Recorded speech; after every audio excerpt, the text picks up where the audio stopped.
Hi guys, it's Steffi from the Novelty Corner. Welcome back to my channel. I hope that you're doing well. Today I am going to share my weekly wrap up for the week of April the 2nd to the 8th. And this week I read 6 books. It was the last week of my RYBSAT readathon challenge as well. So I'm super happy that I got through 6 books because it took my total up to 9. And yeah, it was really good. Over those 6 books, I read a total of 1,625 pages. So without further ado, I'm going to get straight into my wrap up. The first book that I read this week was A Drop of Night by Stephen Bachman, which is a sort of paranormal YA thriller type book. It's sort of difficult to describe because it is about a group of teenagers who have been selected to go on an archaeological dig in France to uncover a lost house or mansion and the secrets that were buried within it. There's some really quite creepy paranormal-y things happen in this book. I did enjoy it. I gave it 3 out of 5 stars. There were aspects of it that really grated on me, like for example Anouk, who is the main character. I could not like her. What I did really like were the paranormal aspects, were the really creepy things that were happening. I think this book suffered a little bit from mismarketing because I don't think this cover and the blurb, I don't think it gives you any real idea of what you're getting into when you're reading it. The next book that I read was The Wonderful Wizard of Oz by L. Frank Baum, which is obviously a classic and I've never read it before, but this one I really enjoyed it. I mean, I love the movie and that was what I took going into this. I had the movie in the back of my head, but the really lovely thing about reading the book finally was that all these Oz retellings that I've seen and watched and read about, I finally had the actual book for basis in it, which was really lovely. So things like the little China village and, you know, actually finding out about the winged monkeys and how quickly things happen, because this is only a super short book and this one was actually quite easy to read, so I'm glad that I got through it. I gave it a 4 out of 5 stars. I'll probably give it a reread at some point because there were just some quotes and some scenes and the relationship between the characters that I really loved. And I know I haven't gone too much into a summary because if you know the Wizard of Oz story, this is basically it.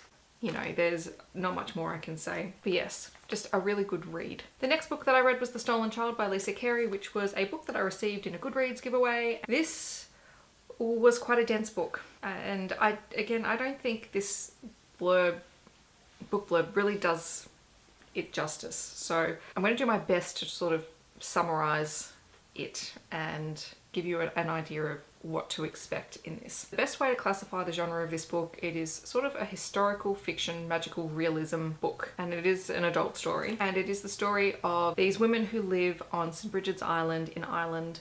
At the start of the book we find out that they're being evacuated from their island, but we don't know why, so we're constantly going backwards and forwards in time as we find out what's going on. On the island live 2 sisters, Rose and Emma, and their families. As a child, Emma believes that she was taken by the good folk, or the Fae, and as a result she was left with this strange ability that really puts a lot of distance between herself and the other inhabitants of the island, and her only real friend is her sister Rose. Then one day an American woman, Bridget, arrives on the island and she has secrets of her own and she has abilities of her own and she's trying to find something on the island to help her. It sort of goes from there. It becomes this unfolding of the relationship between Bridget and Emma and Bridget and Rose and the rest of the community. So the magical realism kicks in with the story of the Fae, who the island village do and don't believe in. They've always been family tales of the Fae and the tricks that they play on people. If you're taken by the Fae, it doesn't necessarily mean a good thing. There's always consequences for pulling on the magic that lies tied into this island. Interestingly enough, in this book there was an LGBTQIA relationship in the past and in the present, and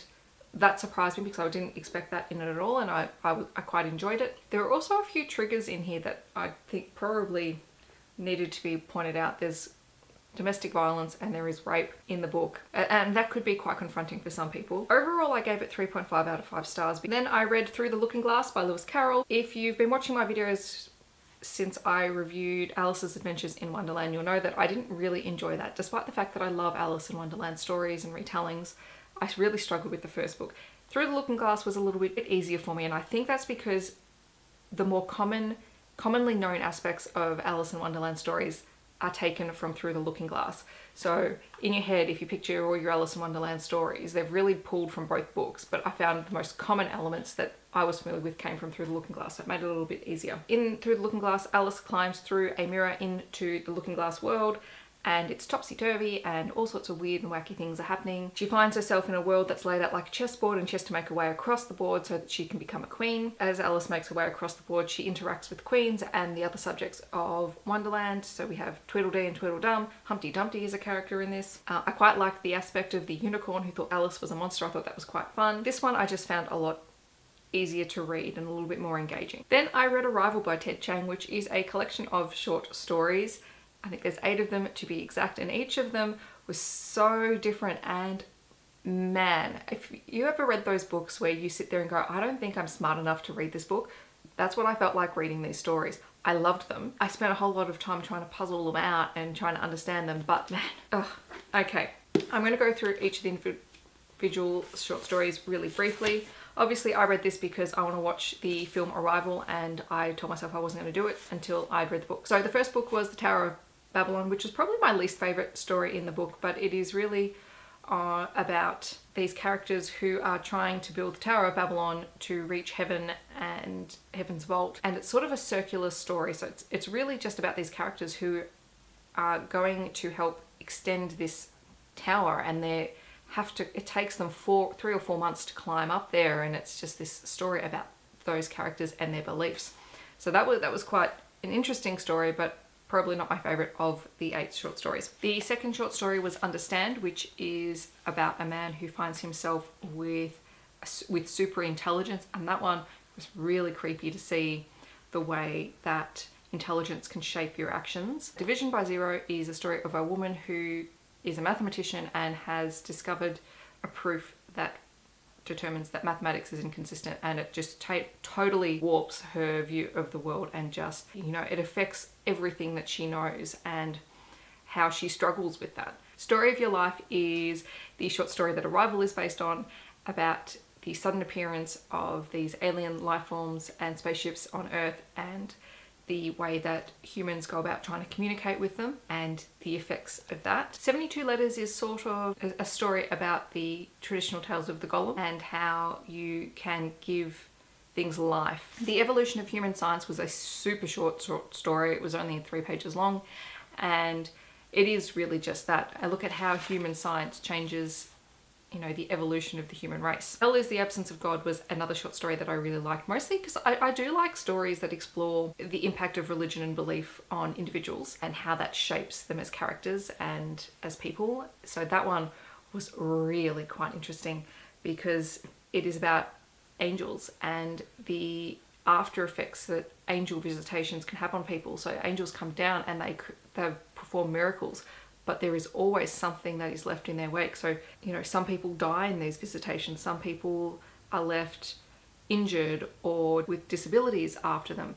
And, how does that shape people's faith? So that one was really, really interesting, and I highly, highly enjoyed that one. The last one was called Liking What You See, a documentary, which is written in the form of a documentary with perspectives of different people, and it is all about a way of living. They're trying to introduce a mandatory drug that's introduced to the body that stops people from perceiving beauty. There is a university college that would like to implement that so that everyone is focused more on their studies and less on perceived beauty, basically. I'm not explaining this very well. You have to read it though. It's quite interesting because you have the perspectives of this group and movement that want people to stop basing everything on how you look. You've got people who have lived in a community where they've had this drug in their system and they've had it switched off, and so they're experiencing the world for the first time and being able to actually perceive things that are beautiful and what that means to them and what that looks like.